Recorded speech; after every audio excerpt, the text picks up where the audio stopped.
اور جو بخول کرتے ہیں اور لوگوں کو بخول سکھاتے ہیں اور وہ چھپاتے ہیں جو اللہ نے انہیں اپنے فضل سے دیا، اور ہم نے کافروں کے لیے تیار کر رکھا ہے ذلت والا عذاب۔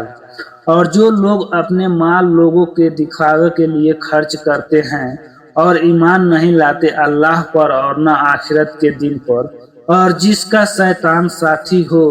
تو وہ برا ساتھی ہے۔ اور ان کا کیا نقصان ہوتا اگر وہ ایمان لے آتے اللہ پر اور یوم آخرت پر، اور اس سے خرچ کرتے جو اللہ نے انہیں دیا، اور اللہ ان کو خوب جاننے والا ہے۔ بے شک اللہ ذرہ برابر ظلم نہیں کرتا، اور اگر کوئی نیکی ہو تو اس سے کئی گنا کر دیتا ہے اور دیتا ہے اپنے پاس سے بڑا ثواب۔ پھر کیا کیفیت ہوگی جب ہم ہر امت سے ایک گواہ بلائیں گے اور آپ صلی اللہ علیہ وسلم کو ان پر گواہ بنا کر بلائیں گے۔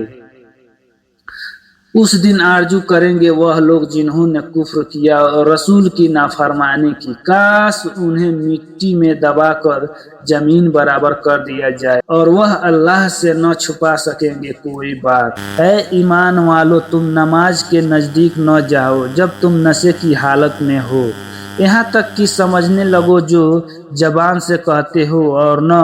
اس وقت جبکہ غسل کی حاجت ہو سوائے حالت سفر کے، یہاں تک کہ تم غسل کر لو، اور اگر تم مریض ہو یا سفر میں ہو تم میں سے کوئی جائے ضرور بیت الخلا سے آئے یا تم عورتوں کے پاس گئے، ہم صبحت ہوئے پھر تم نے پانی نہ پایا تو پاک مٹی سے تیمم کرو، مسح کر لو اپنے منہ اور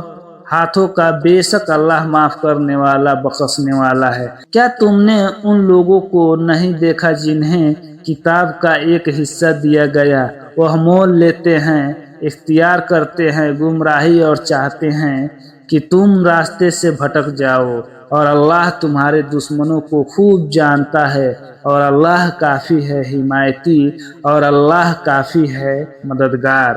بعض یہودی لوگ کلمات و الفاظ کو ان کی جگہ سے بدل دیتے ہیں، تحریف کرتے ہیں اور کہتے ہیں ہم نے سنا اور نافرمانی کی، کہتے ہیں ہماری سنو تمہیں نہ سنوایا جائے،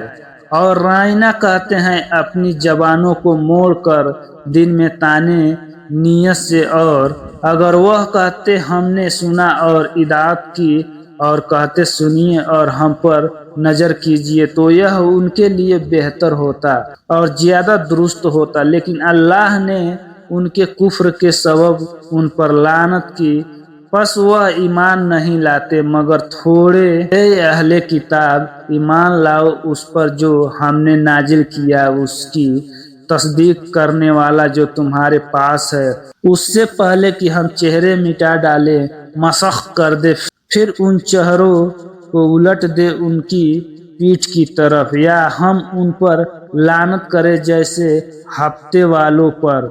لعنت کی، اور اللہ کا حکم پورا ہو کر رہنے والا ہے۔ بے شک اللہ اس کو نہیں بخشتا جو اس کا شریک ٹھہرائے، اور اس کے سوا جس کو چاہے بخش دے، اور جس نے اللہ کا شریک ٹھہرایا پس اس نے بڑا گناہ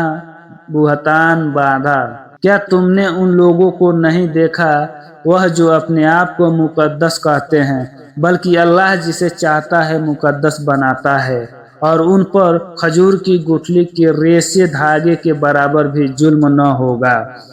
دیکھو اللہ پر کیسا جھوٹ بہتان باندھتے ہیں، اور یہی صریح گناہ کافی ہے۔ کیا تم نے ان لوگوں کو نہیں دیکھا جنہیں کتاب کا حصہ دیا گیا، وہ مانتے ہیں بتوں کو اور شیطانوں کو، اور کافروں کو کہتے ہیں کہ یہ مومن سے زیادہ راہ راست پر ہے۔ یہی لوگ ہیں جن پر اللہ نے لعنت کی، اور جس پر اللہ لعنت کرے تو ہرگز تو اس کا کوئی مددگار نہیں پائے گا۔ کیا ان کے پاس سلطنت کا کوئی حصہ ہے؟ پھر اس وقت یہ نہ دیکھے لوگوں کو تل برابر بھی، یا لوگوں سے اس پر حسد کرتے ہیں جو اللہ نے انہیں دیا اپنے فضل سے، سو ہم نے دے دی ہے۔ اہل ابراہیم علیہ السلام کو کتاب اور حکمت، اور انہیں دیا بڑا ملک۔ پھر ان میں سے کوئی اس پر ایمان لایا اور ان میں سے کوئی رکا ٹھہرا رہا۔ اور جہنم کافی ہے بھڑکتی ہوئی آگ، جن لوگوں نے ہماری آیتوں کا کفر کیا، بے شک انہیں ہم عنقریب آگ میں ڈالیں گے۔ جس وقت ان کی کھالیں پاک گل جائے گی،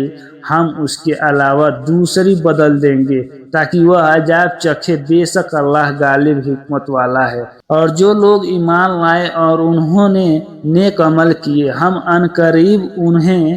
باغات میں داخل کریں گے جن کے نیچے نہریں بہتی ہے، اور اس میں رہیں گے ہمیشہ ہمیشہ۔ ان کے لیے اس میں پاک ستھری بیویاں ہیں، اور ہم انہیں گھنی چھاؤں سایہ میں داخل کریں گے۔ بے شک اللہ تمہیں حکم دیتا ہے کہ امانتیں امانت والوں کو پہنچا دو، اور جب تم لوگوں کے درمیان فیصلہ کرنے لگو تو انصاف سے فیصلہ کرو، بے شک اللہ تمہیں اچھی نصیحت کرتا ہے،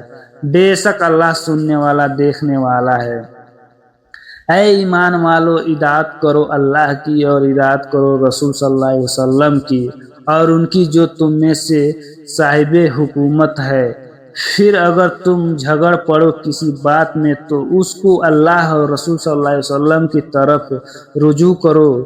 اگر تم ایمان رکھو اللہ پر اور یوم آخرت پر، یہ بہتر ہے اور اس کا انجام بہت اچھا ہے۔ کیا تم نے ان لوگوں کو نہیں دیکھا جو دعویٰ کرتے ہیں کہ وہ اس پر ایمان لے آئے جو آپ صلی اللہ علیہ وسلم پر نازل کیا گیا اور جو آپ صلی اللہ علیہ وسلم سے پہلے نازل کیا گیا؟ وہ چاہتے ہیں کہ اپنا مقدمہ طاغوت سرکش شیطان کے پاس لے جائیں، حالانکہ انہیں حکم ہو چکا ہے کہ وہ اس کو نہ مانیں، اور شیطان چاہتا ہے کہ انہیں بہکا کر دور گمراہی میں ڈال دے۔ اور جب انہیں کہا جاتا ہے کہ جو اللہ نے نازل کیا اس کی طرف آؤ اور رسول صلی اللہ علیہ وسلم کی طرف، تو آپ صلی اللہ علیہ وسلم منافقوں کو دیکھیں گے کہ وہ رک کر آپ صلی اللہ علیہ وسلم سے ہٹتے ہیں، پہلو تہی کرتے ہیں۔ پھر کیسی ندامت ہوگی جب انہیں کوئی مصیبت پہنچے اس کے سبب جو ان کے ہاتھوں نے آگے بھیجا، پھر وہ آپ صلی اللہ علیہ وسلم کے پاس اللہ کی قسم کھاتے ہوئے آئے کہ ہم نے صرف بھلائی چاہی تھی، اور یہ لوگ ہے کہ اللہ جانتا ہے جو ان کے دلوں میں ہیں۔ تو آپ صلی اللہ علیہ وسلم تغافل کرے ان سے، اور آپ صلی اللہ علیہ وسلم ان کو نصیحت کرے اور ان سے ان کے حق میں اثر کر جانے والی بات ہے۔ اور ہم نے نہیں بھیجا کوئی رسول مگر اس لیے کہ اللہ کے حکم سے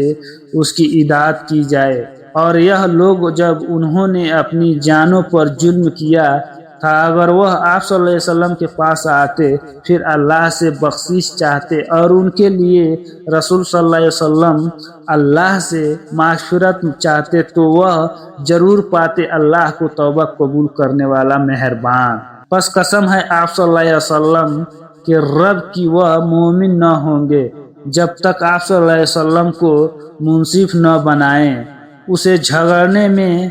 جو ان کے درمیان اٹھے، پھر وہ اپنے دلوں میں آپ صلی اللہ علیہ وسلم کے فیصلوں سے کوئی تنگی نہ پائیں اور اس کو خوشی سے پوری طرح تسلیم کریں۔ اور اگر ہم ان پر لکھ دیتے، فرض کر دیتے کہ اپنے آپ کو قتل کر ڈالو یا اپنے گھر بار چھوڑ کر نکل جاؤ تو ان میں سے چند ایک سوا